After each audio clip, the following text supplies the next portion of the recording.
আমি অজয়। এই হরিপুর গ্রামেই আমার জন্ম। লেখাপড়ার পাশাপাশি আপাতত বাবার ব্যবসা সামলাচ্ছি। ব্যবসার কাজে বেশিরভাগ সময়ই বাড়ির বাইরে থাকা হয়। সারাদিনের কাজের ঝামেলা শেষে সন্ধ্যায় বাসায় ফিরে গোপাল দাদুর চায়ের দোকানে বসে আড্ডা দেই। আমার সাথে আমার বন্ধু সুরেশ আর আমাদের গ্রামের বিজুন দাদুও আমাদের সাথে আড্ডা দেয়। প্রতিদিন বসে চা খাই আর বিজুন দাদুর কাছে গল্প শুনি। উনি অনেক ভূতের গল্প বলেন, শুনতে বেশ ভালোই লাগে। তবে উনি বলেন সেগুলো নাকি শুধু গল্প নয়, সেগুলো নাকি সত্য ঘটনা। যদিও আমি বা সুরেশ কেউই এসব ভূতে বিশ্বাস করি না, তবুও দাদুকে বুঝতে দেই না। তবে সত্যি হোক বা গল্প, শুনতে ভারী মজা লাগে। প্রতিদিনের মতো কাজ শেষ করে গেলাম গোপাল দাদুর চায়ের দোকানে। আমি যাওয়ার কিছুক্ষণ পর সুরেশ এলো, কিন্তু এখনো বিজন দাদু আসেনি। গোপাল দাদুকে বললাম, কি গো দাদু, আজ বিজন দাদুর দেখা নেই যে, আসবে না নাকি? তা তো কইতে পারি না বাবা, বিকাল একবার দেখেছিলুম, কইলাম আজ সন্ধ্যায় আইবেন তো, কইল আইব। এখনো যে কেন আইলো না তা তো কইতে পারি না। দাদু আবার অসুস্থ হয়ে পড়লো না তো? দাদু তো প্রতিদিন আসে, আজ এলো না কেন? কোনো বিপদ হলো নাকি? চল তো সুরেশ বিজন দাদুর বাড়িতে। যাওয়ার জন্য বেরোবো, এমন সময় বিজন দাদু এলো। কি গো দাদু, আজ এত দেরি করলে যে? আর বলিস না, তোর ঠাকুমার খুড়তো ভাই মারা গেছে, সেখানে গিয়েছিলাম, ফিরতে দেরি হয়ে গেল। আমরা তো তোমাকে দেখতে না পেয়ে তোমার বাড়িতেই যেতে চেয়েছিলাম, এর মধ্যেই তুমি চলে এলে। তা আজ কি গল্প শোনাবে আমাদের? কি আর বলবো বল, তোরা তো আমার কথাগুলো শুধু গল্পই মনে করিস, বিশ্বাস করিস না এগুলো সত্যি বলি। গোপাল দাদু, বিজন দাদুর জন্য এক কাপ চা করো। হঠাৎ আকাশের অবস্থা খারাপ হতে লাগলো। একসময় মুষলধারে বৃষ্টি শুরু হলো। হারিকেনের নিবু নিবু আলোয় আড্ডা দিচ্ছিলাম। বিজন দাদুকে বললাম, দাদু আজ একটা ভূতের গল্প বলো। এইরকম আবহাওয়ায় ভূতের গল্প কিন্তু দারুণ জমে যাবে। গল্পটা বলবো, কিন্তু তোরা তো বিশ্বাসই করিস না। যাই হোক, এত করে যখন বলছিস, তখন আমার সাথে ঘটে যাওয়া একটা ঘটনা বলি। তুমি ভূত দেখেছো দাদু? এতদিন তো অন্যদের গল্প শুনিয়েছো, কখনো বলনি তো যে তুমি ভূত দেখেছো। বিজন দাদু বলতে শুরু করলেন। প্রায় 26 বছর আগের ঘটনা। ডিসেম্বর মাস, স্কুলের পরীক্ষাও শেষ, ছুটি দিয়েছে। বাসায় এসে মায়ের কাছে বায়না করলাম মামার বাসায় যাব, কিন্তু কেন জানি না মা কিছুতেই যেতে দিতে চাচ্ছিল না। অগত্যা বাবাকে বললাম, এক প্রকার জেদ শুরু করলাম। স্কুল তো এখন ছুটি, কতদিন যাই না মামার বাসায়। শেষমেশ মা যেতে দিতে রাজি হলেন, কিন্তু আশ্চর্যের বিষয়, মা অনেক চিন্তিত ছিলেন। পরের দিন মামার বাড়ির উদ্দেশ্যে রওনা দিলাম। মা বারবার করে বললেন আমি যেন বাড়ি ছেড়ে একা কোথাও না যাই, সন্ধ্যার পর বাড়ি থেকে যেন বের না হই। মায়েরা এমন দুশ্চিন্তা করে, তাই মায়ের কথা বেশি গুরুত্ব দিলাম না। আমার মামার বাড়ি সোনাপুর গ্রামে।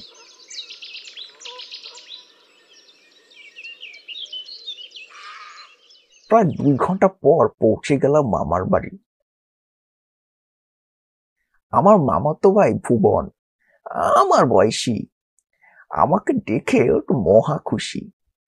মামি আমাকে বলল, তোমার মা বাবা কেমন আছে বিজন? ভালো আছে মামি, আপনারা কেমন আছেন? আমরাও ভালো আছি। অনেক দূর থেকে এলে, হাত মুখ ধুয়ে বিশ্রাম নাও, আমি তোমার জন্য খাবারের ব্যবস্থা করি। ঠিক আছে মামি। মামি চলে গেল। আমার মামাতো ভাই ভুবন আমাকে বলল, অনেকদিন পরে এলি, এবার বেশ কিছুদিন থাকতে হবে। শেষ এসেছিলি 2 বছর আগে, তবুও তো এসে পরের দিন চলে গিয়েছিলি। কি করব বল, মাজিদ থাকতেই দিতে চায় না। আজও আসতে দিত না। অনেক জেদ ধরলাম, তারপর রাজি হলো। কেন যে এখানে আসতে দিতে চায় না সেটাই তো বুঝি না। কেন আসতে দিতে চায় না তা তো আমরা বুঝি, কিন্তু তোকে বললে তুই তো বিশ্বাস করবি না, তাই তো আসতে দিতে চায় না। কি রে, একা একা কি বিড়বিড় করছিস? না রে, কিছু না। যা তুই ফ্রেশ হয়ে নে, তুই আসবি শুনে মা অনেক মজার পিঠা বানিয়েছে, দুইজনে একসাথে খাবো, তাড়াতাড়ি যা। একটু পর হাত মুখ ধুয়ে এসে খেয়ে শুয়ে বিশ্রাম নিচ্ছিলাম। ভুবন বলল, অনেক দূর থেকে এসেছিস, বিশ্রাম নে কিছুক্ষণ, তারপর তোকে নিয়ে ঘুরতে বের হব। আমার বিশ্রাম নেওয়া হয়ে গেছে, চল এখনই বেরোবো। আরে গাধা, এখন তো দুপুর, বাইরে অনেক রোদ, বিকালে যাব। ঠিক আছে। কিরে, ঘুরতে নিয়ে যাবি বলে তো তুই নিজেই ঘুমিয়ে পড়েছিস দেখছি। চল, বিকেল তো হয়ে এলো। তোর দেখছি আর তর সইছে না। আচ্ছা চল।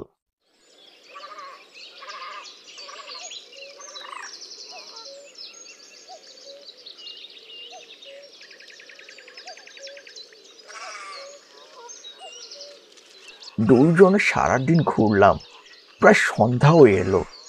ভুবন বলল, অনেক ঘুরেছি, কাল আবার ঘুরবো, এখন তাড়াতাড়ি বাড়ি চল, সন্ধ্যার পর বাড়ির বাইরে থাকা ঠিক হবে না।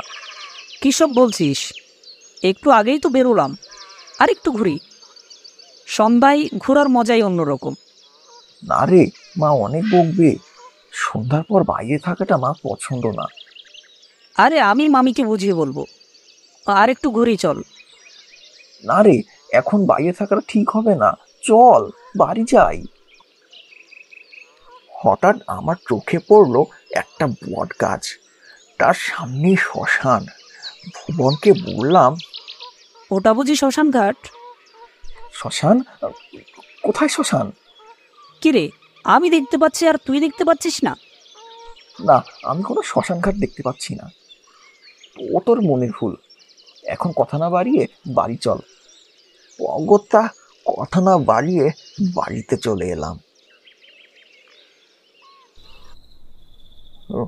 রাতের খাবার খাওয়ার সময় ভুবনকে বললাম, তুই অমন করলি কেন?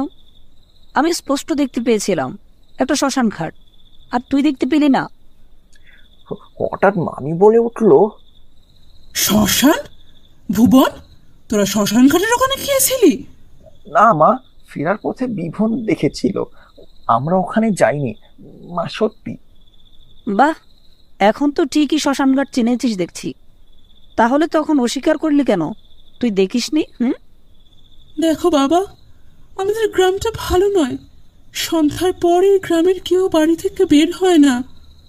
কেন বেরোবো না আমি? আমাদের এলাকায় তো রাত পর্যন্ত রাস্তায় মানুষের যাতায়াত লেগে থাকে। আমাদের এখানে যে খারাপ কিছুর অস্তিত্ব আছে, সন্ধ্যার পর যে বাইরে থাকে সে আর বাড়িতে ফেরে না, তাকে মেরে ফেলে। কে মেরে ফেলে মামি? না, কেউ না। তোমরা তাড়াতাড়ি খেয়ে ঘুমিয়ে পড়ো, অনেক রাত হয়েছে। আর বাবা, যে কটা দিন আছো এখানে সে কটা দিন সাবধানে থেকো, সন্ধ্যার পর বাহিরে যাবে না, আর শ্মশান ঘাটে তো কখনোই না, কখনো না। এই বলে মামি চলে গেল।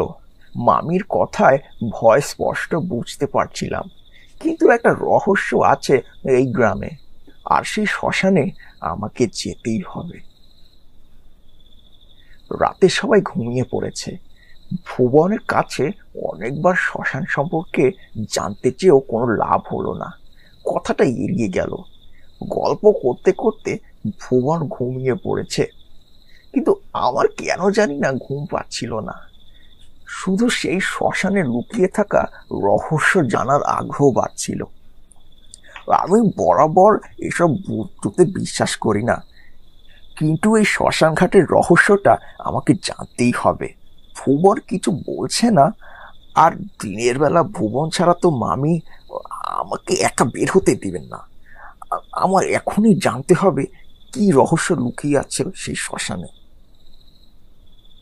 এসব ভাবতে ভাবতে সবার নজর এড়িয়ে ঘর থেকে বেরিয়ে পড়ি।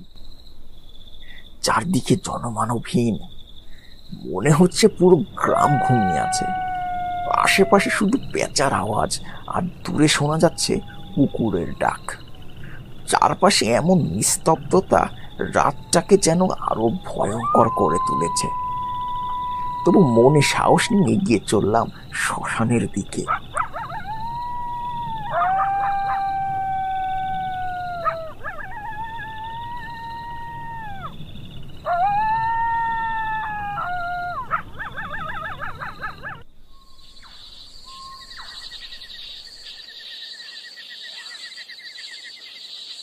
কিছুক্ষণ যাওয়ার পর হঠাৎ শুনতে পেলাম ক্ষীণ গলায় কারো কান্নার আওয়াজ।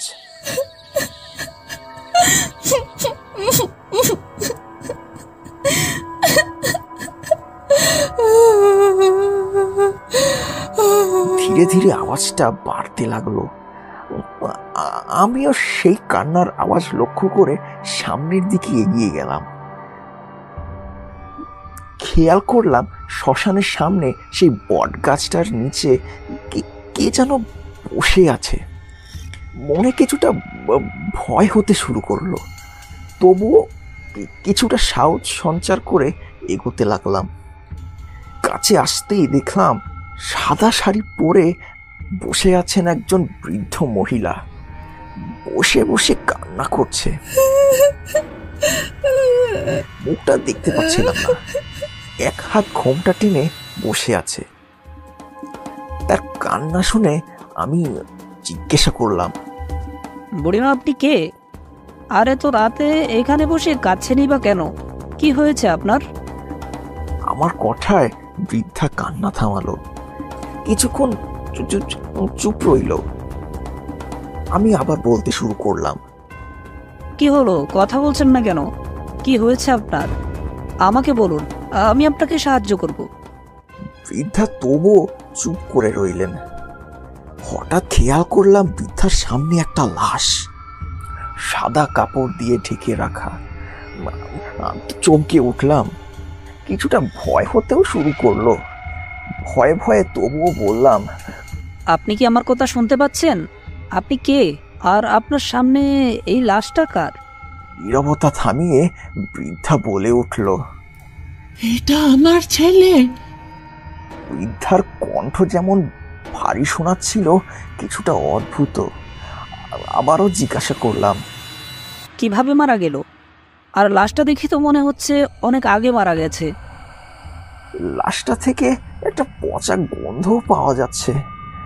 সেটা আর বৃদ্ধাকে বললাম না, শুধু বললাম, ওকে দাহ করবেন কখন? আমার ছেলে কলেরা রোগে মারা গেছে। আমি ওর লাশ নিয়ে বসে আছি।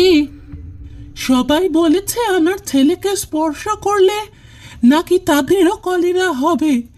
এই জন্য কেউ আমার ছেলেকে স্পর্শ পর্যন্ত করলো না। 2 বছর ধরে এখানে আছি আমি। বৃদ্ধার কথায় অবাক হলাম। 2 বছর? কিভাবে সম্ভব? এইবার সত্যি আমার অনেক ভয় হতে লাগলো। ভয় ভয় বললাম, কে কে আপনি? বৃদ্ধা এবার তার ঘোমটা সরালো। ঘোমটা সরানো মাত্র এক বিভৎস চেহারা দেখলাম। চোখ দুটো লাল রক্ত বর্ণ হয়ে আছে, শরীর থেকে মাংস ফুলে ফুলে পড়ছে। সে এক বিভৎস চেহারা। বিভৎস চেহারায় বৃদ্ধা বলে উঠল, দিবি দিবি আমার ছেলের দাহ করিয়ে দিবি তুই? জানি দিবি না, দিবি না, কেউ দিবি না। আমি কাউকে ছাড়বো না, কাউকে না, ছাড়বো না। বৃদ্ধা আমার দিকে এগিয়ে এলো। এসব দৃশ্য আমি আর সহ্য করতে পারছিলাম না, জ্ঞান হারিয়ে ফেললাম।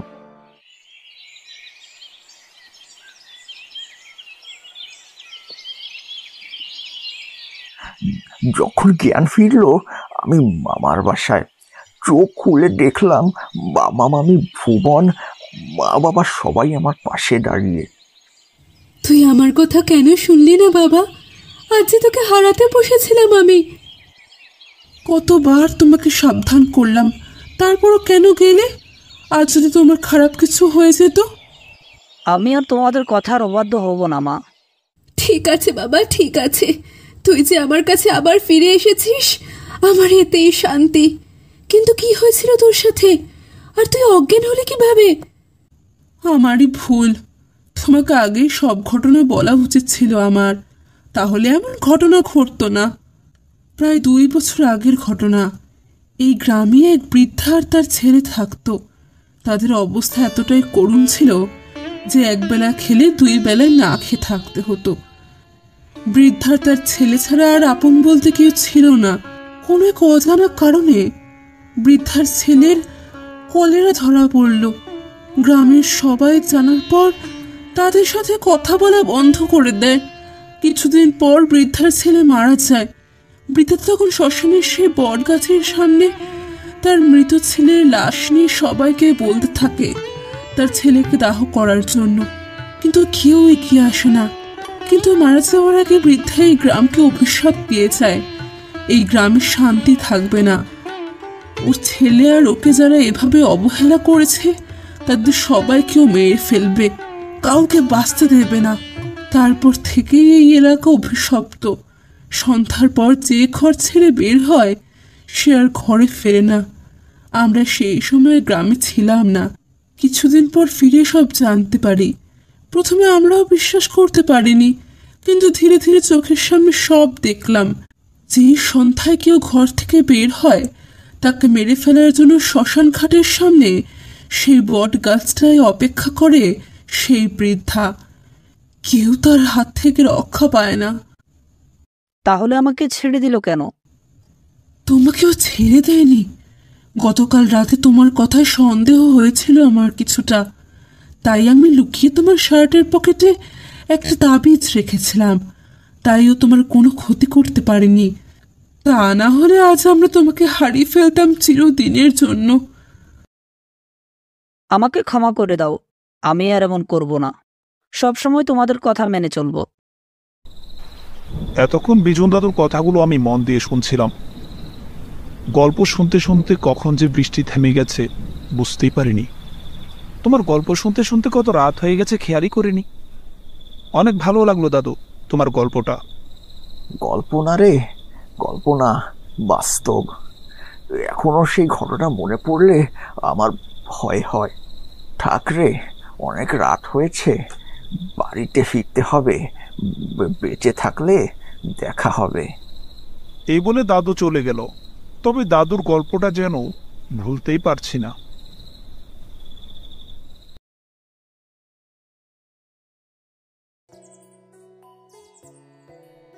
সকালবেলা গ্রামের আকাশটায় হালকা কুয়াশা ঝুলছে। মাটির পথের দুধারে সবুজ ধান ক্ষেত, আর গাছে বসে ডাকে কুজন পাখিগুলো। একটু দূরে তাল খেজুরের পাতায় রোদ কাঁপছে। কোথাও একটা গরুর গাড়ি টুংটাং শব্দ করে চলছে। গ্রামের মানুষদের সকাল শুরু হয়েছে। কেউ কুয়া থেকে জল তুলছে, কেউ গোয়াল ঘরে গরু খেতে দিচ্ছে। গ্রামের মাঝখানে রয়েছে একটা ছোট্ট পাঠশালা, মাটির ঘর, টিনের ছাউনি, জানালায় বাঁশের খুঁটি দিয়ে বানানো জালি। আজ ছুটি, স্কুল বন্ধ। খোলা দরজার ফাঁক দিয়ে দেখা যাচ্ছে খালি বেঞ্চগুলো। পাঠশালার ঠিক পাশ দিয়ে চলে গেছে একটা পাকা রাস্তা। সেই রাস্তা পেরিয়ে সামনে বড় একটা বাজার। দোকানপাটের সারি, কোথাও কাঁচা বাজার, কোথাও চাল ডালের দোকান। আর বাজারের এক কোণে রয়েছে বনমালীর বিখ্যাত চায়ের দোকান। টিনের চালা, বাঁশের বেঞ্চে বসে ভুবন, শ্যামল কাকা, তারা গল্পে মশগুল। সামনের উনুনে কড়াইয়ে ফুটছে দুধ চা। বনমালীর গায়ে সাদা ধুতি আর ফতুয়া। পাশে দাঁড়িয়ে আছে তার কর্মচারী সুকেশ। কাকা, তোমার চায়ের স্বাদ এই পাড়ার মধ্যে আর কোথাও নেই। বাজারে আরো কত চায়ের দোকান, কিন্তু তোমার মতো কে চা বানায় বলো তো? তোমার দোকান আমাকে দিয়ে দাও না, আর তোমার হাতে চা আমাকে বানানো শেখাও। তোমার তো এই গায়ে আর কেউ নেই, কাকে শিখিয়ে যাবে তুমি? হ্যাঁ বাবু, তুই চাকরি করিস শহরে, তারপরও যেদিন ছুটিতে গ্রামে আসিস আর আমার দোকানে এসে এই চায়ের কথা বলিস, খুব ভালো লাগে তাই না আমার সাথে মস্করা করতে? হ্যাঁ আহ কাকা, তোমার সাথে মস্করা না করলে কার সাথে করবো বলো তো? বনমালী চা দেও আর গল্প দেও। তুই কি এমন কিছু পারবি ভূপেন, শুধু শুধু বনমালীকে নিয়ে মস্করা করিস? এই তো দেখ, বনমালীর হাতে চায়ের টানে আমরা সকালবেলা সংসার বলে এখানে এসে আড্ডা দিই। যাক, হাসি ঠাট্টা সকালটা ভালোই কেটে গেল। এখন একটা হালকা করে বৃষ্টি হোক, ও জমে যাবে। কিছুক্ষণ পর হঠাৎ করে আকাশটা গাঢ় হয়ে বৃষ্টি নামতে শুরু করলো। চায়ের কাপের ধোঁয়া এবার বৃষ্টির ধোঁয়ার সঙ্গে মিলেমিশে একাকার। বনমালীর দোকানের নিচে সবাই গা সেধিয়ে বসে, চা হাতে গল্পে ডুবে। বৃষ্টির শব্দে চারপাশ এক নিস্তব্ধতায় ভরে গেছে। গ্রামের পাশ দিয়ে বয়ে চলেছে ছোট্ট একটা নদী। বৃষ্টির জলে নদীর স্রোত কিছুটা বেড়েছে। নদীর ওপারে একটা ছোট নৌকা ধীরে ধীরে এগিয়ে আসে গ্রামের ঘাটের দিকে। নৌকার মাঝে বসে আছে একজন মাঝি, তার সামনে আছে একজন অচেনা লোক। চুপচাপ বসে আছে, কোনো কথাবার্তা নেই। ঘাটে এসে নৌকা থামতেই সেই অচেনা লোকটা ধীরে নেমে পড়ে। প্যান্টের পকেটে হাত দিয়ে মাঝিকে কিছু টাকা দেয়। মাঝিও চুপচাপ মাথা নাড়ে। বাঁশের বেঞ্চে বসে আছে শ্যামদা, বিমল কাকা আর ভূপেন। সবার সামনে চায়ের কাপে ধোয়া উঠছে। দোকানের কোণে উনুনে ফুটছে আরেক পাত্র দুধ। বৃষ্টির শব্দের মাঝে মাঝে ভেসে আসে ভূপেনের হো হো হাসি আর বিমল কাকার ঠাট্টা। দোকানে চায়ের গন্ধ আর গল্পের উষ্ণতা। বিমল কাকা বলে, তোমার কথায় বৃষ্টিই চলে এলো, এখন কতক্ষণে যে ছাড়বে কে জানে। তা বেশ বলেছ, গরম চা আর বৃষ্টি, আহ, একদম ঠিক বলেছি। হ্যাঁ, গ্রামের ভেজা রাস্তা দিয়ে ধীরে ধীরে এগিয়ে আসে সেই লোকটা। পায়ের নিচে কাদায় চাপচাপ শব্দ, মাথার উপর একটি টুপি। বৃষ্টির মাঝে তার চলাফেরায় এক অদ্ভুত ধীরতা। চায়ের দোকানের সামনে এসে হঠাৎ থেমে দাঁড়ায় সে। বনমালীর দোকানের বৃষ্টি থেকে বাঁচতে সবাই তখন ভেতরে ঠাসাঠাসি করে বসে আছে। দোকানে কার চোখ প্রথমে তার দিকে না গেলেও একসময় ভূপেন ধীরে ধীরে মাথা ঘুরিয়ে তাকিয়ে দেখে একজন মানুষ চুপচাপ ভেজাভাবে দাঁড়িয়ে আছে। ভূপেন বলে, কি গো দাদা, তুমি ওখানে দাঁড়িয়ে, তুমি গ্রামের না? আমি শহর থেকে এসেছি। এই চায়ের দোকানের অনেক সুনাম ছড়িয়ে পড়েছে শহরে। সেখান থেকেই এসেছি এই বনমালীর চায়ের দোকানের স্বাদ উপভোগ করতে। দেখো হে, বনমালী চায়ের সাথে গ্রহণ করতে শহর থেকে মানুষ এসেছে। ঠাম ব্যাপার, টাকা বসে যে বৃষ্টিটা একেবারে ভিজে গেছে। আসুন আসুন, ভিতরে আসুন। ঝিরঝিরে বৃষ্টির মাঝে দোকানের উঠোনে দাঁড়িয়ে থাকা সেই অচেনা লোকটা ধীরে ধীরে এক পা দুপা করে দোকানের ভিতরে পা রাখে। লোকটি একদম ভিজে গেছে। সুকেশ ধীরে ধীরে এগিয়ে আসে আর একটা পুরনো শুকনা গামছা দিয়ে তাকে সাহায্য করতে চায়। চোখে কোনো অভিব্যক্তি নেই, শুধু একটা নিঃশব্দ গ্রহণ। দোকানে তখন কেবল টিনের ছাউনির উপর বৃষ্টির টুকটাপ শব্দ। বনমালী চাওয়ালা কিছু না বলেই ভিতর থেকে ধীরে ধীরে একটা কাপ তুলে নেয়। চায়ের কেটলি থেকে গাঢ় চা ঢেলে কাপটা তার দিকে এগিয়ে দেয়। অচেনা লোকটার এবারও কোনো কথা নেই, মাথা নিচু করে চায়ের দিকে তাকিয়ে থাকে। কি হয়েছে দাদা, আপনাকে কেমন জানি খুব ভার লাগছে? তাকে আসার সময় আমার পকেট থেকে কিছু টাকা পড়ে গিয়েছে। আর যে বৃষ্টি নেমেছে, মনে হয় না আজ আর শহরে ফিরতে পারবো। এই গ্রামে আমার তো কেউ নেই, কোথায় যা যে রাত কাটাবো? এই ব্যাপার, আপনি আমাদের গ্রামের অতিথি আর আপনি থাকার জন্য জায়গা পাচ্ছেন না? হ্যাঁ, আপনি আমার বাসায় থাকতে পারবেন, আর আমারও দুদিন পরে শহর যেতে হবে। বলি, আমরা না হয় একসাথেই চলে যাবো। আচ্ছা বেশ। রাত নেমেছে। বাজারে পরপর দোকানগুলো বন্ধ হয়ে যাচ্ছে। চুপচাপ দাঁড়িয়ে থাকা দোকানগুলোর সামনে যেন এক একটা ছায়া জমে আছে। কেবল একটা জায়গা এখনো জেগে আছে, বাজারের এক কোনায় বনমালীর চায়ের দোকান। চায়ের কেটলি থেকে ধোঁয়া উঠছে ধীরে ধীরে। ঠিক সেই সময় দোকানের সামনে এসে দাঁড়ায় ভূপেন আর সেই অচেনা লোকটি। কি ব্যাপার কাকা, তুমি এখনো দোকান বন্ধ করোনি? চা খাবে তোমরা? আসো, ভেতরে আসো। বনমালীর মুখে কথা শুনে কেমন জানি ভূপেন হতভম্ব হয়ে গেল। তারপরে সে আর ওই লোকটি দোকানের বেঞ্চে গিয়ে বসলো। কাকা, সুকেশকে দেখছি না যে। আসবে, নিশ্চয়ই আসবে। কি হয়েছে কাকা, তুমি এভাবে কথা বলছো কেন? তার চোখে ভয়, ঠোঁট কাঁপছে। বনমালীর শরীরটা যেন মাটির উপর থেকে একটু ভেসে উঠল। তার মুখটা অস্পষ্ট, তার শরীরে আঘাতের দাগ।